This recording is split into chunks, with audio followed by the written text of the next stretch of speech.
பிரண்ட சட்னி நான் தான் எலும்பு சம்பந்தப்பட்ட எல்லா பிரச்சனையும் ஈஸியா குணப்படுத்திடுவேன். ஆனா நீங்க ஈஸியா கிடைக்கிற காய்கறியே சாப்பிட மாட்டீங்க.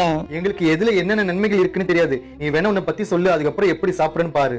ஆமா, எலும்பு முறிவு, எலும்பு தேய்மானம், எலும்புகளை வலுவா வச்சுப்ப, எலும்பு சம்பந்தப்பட்ட எல்லா பிரச்சனையும் சரி பண்ணுவேன். அப்புறம் கழுத்து வலி, கால் வலி, முட்டி வலி, முதுகு வலி இதெல்லாம் சரி பண்றதுல நான் கிங்கு. அப்பனா கீழே விழுந்து எலும்பெல்லாம் உடஞ்சிருச்சுன்னா கட்டெல்லாம் போட தேவையில்லையா? அது மாதிரியான கட்டு போட்டுதான் ஆகணும். சீக்கிரமா குணப்படுத்துறது என்னுடைய வேலை. செரிமான பிரச்சனை, பைல்ஸ், அல்சர், வயிற்றுப்போக்கு, நரம்பு தளர்ச்சி இது எல்லாத்தையுமே சரி பண்ணுவேன். நீ இவ்வளவு நன்மைகளை வச்சிருக்க, நீ எல்லாம் இருக்குன்னு சில பேருக்கு தெரியாது. என்கிட்ட vitamin A, vitamin E, vitamin C, calcium, phosphorus எல்லாமே வச்சிருக்கேன். எலும்பு புற்றுநோய் வராம தடுப்பேன், மாரடைப்பு வராம பாத்துப்பேன், கெட்ட கொழுப்புகளை ஒழிப்பேன், பசித்தன்மையை தூண்டுவேன், கிட்னி உறுப்புகளை பாத்துப்பேன். உன்னெல்லாம் மாசத்துக்கு ஒரு வாட்டி சாப்பிட்டாலே உடம்பு ரொம்ப ஹெல்த்தியா இருக்கும். இப்பெல்லாம் சாப்பாடியா ஆர்டர் பண்ணி சாப்பிடுற காலமா மாறிடுச்சு. உங்க தாத்தா பாட்டிலே நான் அதிகமா யூஸ் பண்ணிருக்காங்க. அவங்களுக்காக என்ன ஒரு வாட்டி யூஸ் பண்ணி பாருங்க. நல்லதே சாப்பிடுங்க, நல்லபடியா வாழுங்க. இந்த ஐடியா ஃபாலோ பண்ணிட்டு போங்க. தேங்க்யூ.